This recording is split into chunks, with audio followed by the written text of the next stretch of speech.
Paris 1901.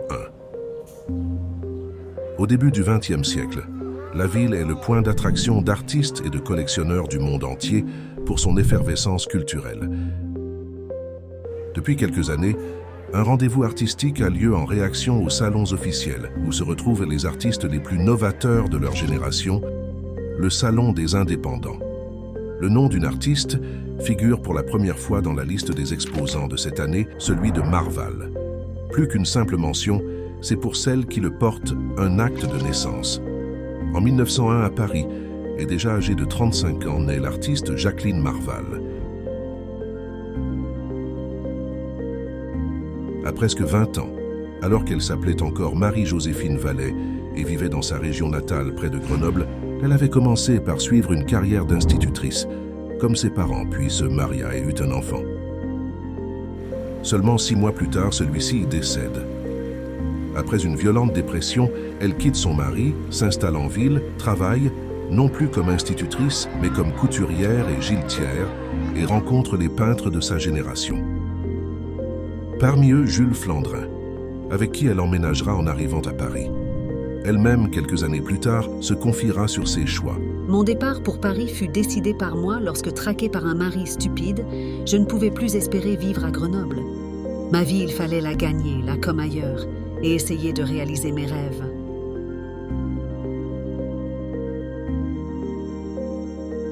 Accompagnant ce changement de destin, elle prend les 3 lettres de son prénom et de son nom pour s'appeler Marval.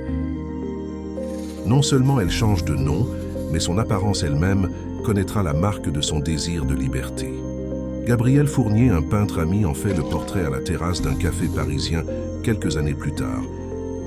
Habillée par Paquin, puis par Poiret, coiffée d'un immense chapeau enfoncé sur des cheveux rouges, quand ils ne sont pas verts, elle fait réellement très excentrique. Mais ce qui va marquer l'ambition de cette transition d'une identité à l'autre, c'est d'abord la place qui prendra son art, de devenir sa raison d'exister.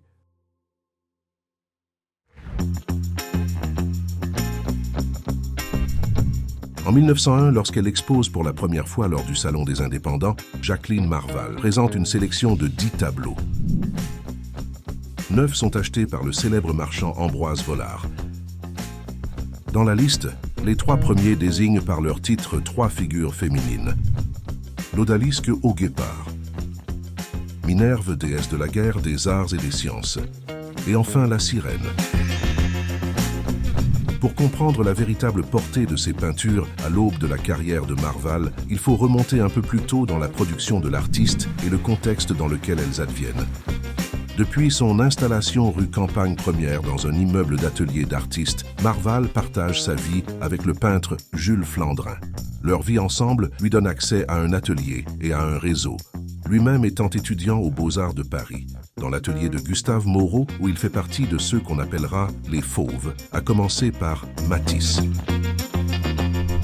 On pourrait penser que les conditions pour que chacun envisage une carrière artistique soient réunies. Cependant, la présence d'une femme dans son atelier fait pour le jeune peintre un modèle idéal. Ainsi, il la représente elle-même ou dans des scènes de genre antiques ou religieuses. Marval ne se contente pas de cette place de muse. À l'inverse, elle se concentre d'abord sur sa propre image. C'est ainsi que, dès ses débuts, son autoportrait se taille une place de choix dans ses sujets de prédilection, avec pour effet, comme lorsqu'elle change de nom, d'exprimer son intention de réinventer son image. Minerve, la sirène, et l'odalisque au guépard sont parmi ses premières peintures exposées. Dans chacune, on retrouve les traits de l'artiste. De sa présence dans ses peintures, par une prise de possession littérale de la place du modèle, Marval rompt le lien qui unissait ces figures de femmes à une imagerie quasi exclusivement produite et entretenue par des hommes, notamment dans la peinture de nus. Elle tisse un lien qui unit ces figures à elle, pour en faire un sujet majeur de ses peintures. Avec l'odalisque au guépard, où elle représente un nu féminin allongé, dont la main droite caresse le cou d'un guépard, tandis que son visage regarde au loin. Elle modifie le rapport de domination entretenu avec le modèle qui, d'habitude, se laisse passivement regarder. Il s'agirait par ailleurs du premier autoportrait nu féminin où un tel nu réalisé par une femme constitue déjà une démarche avant-gardiste. Le contexte culturel de 1903 ne diffère pas tant de celui de 1901 et la portée d'un autre tableau de Marval n'en est pas moins importante. À l'ouverture du Salon des Indépendants de 1903, le public parisien découvre pour la première fois son chef-d'œuvre, Les Odalisques. Le poète et critique Guillaume Apollinaire note « Dans sa grande toile des Odalisques, Madame Marval a réalisé une œuvre importante pour la peinture moderne. » En 1903, à cette nouvelle édition du Salon des Indépendants, parmi ses 8 peintures exposées, Jacqueline Marval présente Les Odalisques, un tableau dénotant par l'ambition de sa taille et par la présence de nus chez une artiste femme de cette génération. 5 figures féminines délimitent la frontière d'un espace autour duquel se concentre le cadrage.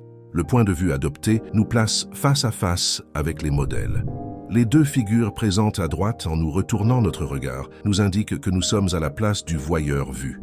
Alors que l'une nous interpelle par un regard frontal, l'autre se retourne vers nous, ce qui écarte son visage de l'éclairage interne à la scène et confirme que le tableau nous voit.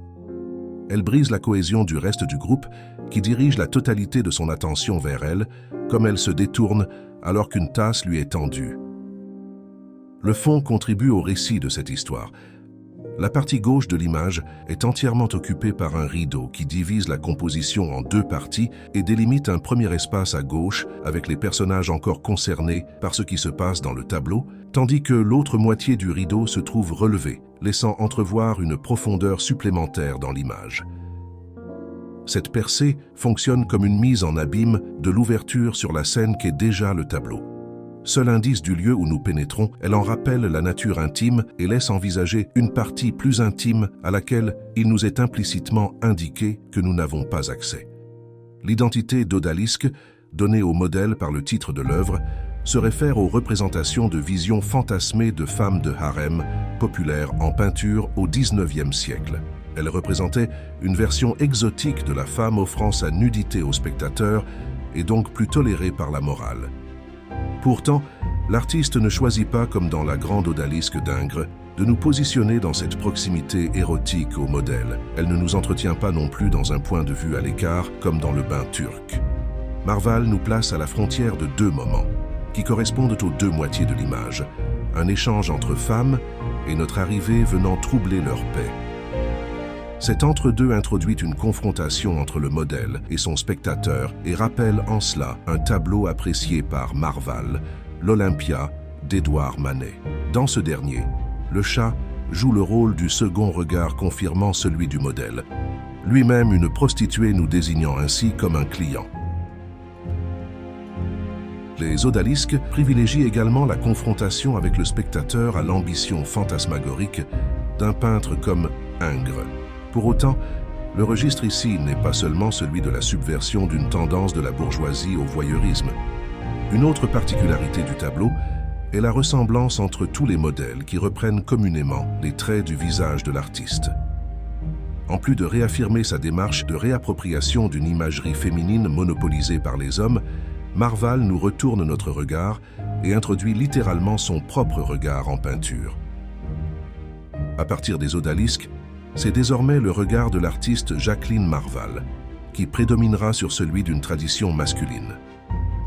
Parmi toutes les figures féminines qui peupleront ces tableaux, un sujet prédominant sera de représenter ses contemporaines. En regard de cela, les odalisques évoquent aussi directement l'image de la prostitution, alors très répandue dans Paris à cette période.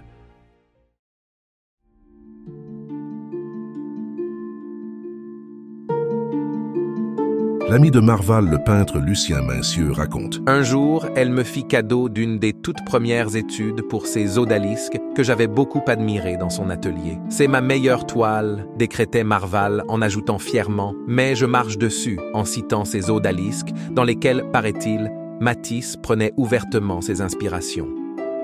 Au-delà d'être une œuvre charnière dans sa carrière, quelle influence cette peinture dont Apollinaire écrivit qu'elle mérite de rester, eut-elle du vivant de Marval? Une hypothèse se présente à nous.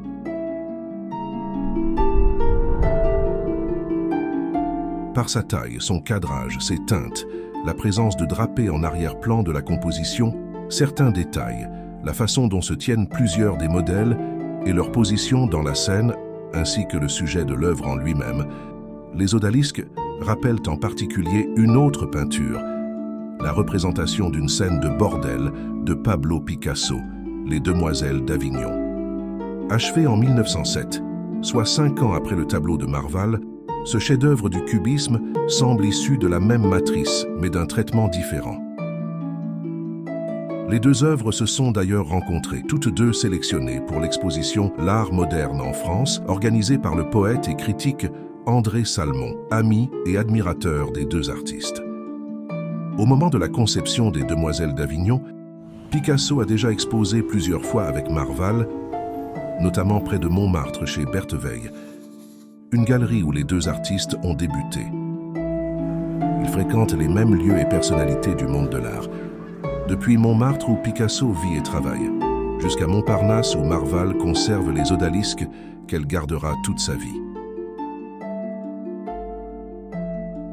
Picasso a-t-il vu le tableau de Marval avant de peindre les Demoiselles d'Avignon?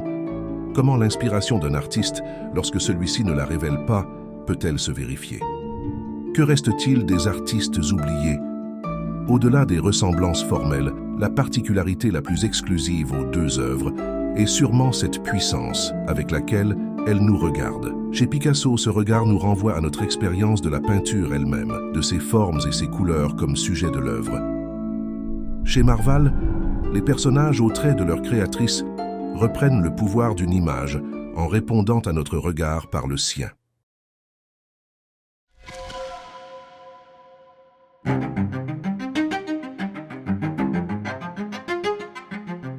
Après les odalisques, la carrière de Marval prendra de plus en plus d'ampleur, l'amenant à d'importantes collaborations, comme sa participation à la décoration du novateur Théâtre des Champs-Élysées, ainsi qu'une présence de plus en plus intense à de nombreuses expositions françaises et internationales. Ces sujets et leurs traitements deviendront de plus en plus personnels, comme durant la guerre ou dans sa série sur Biarritz, attiré par sa lumière et les nouvelles habitudes que la société des années 20 inventait sur la côte. Jusqu'à sa mort en 1932, elle embrassera pleinement l'expérimentation de nouvelles façons de peindre, dans lesquelles ses collègues et amis appelés les fauves, comme Matisse, se sont lancés.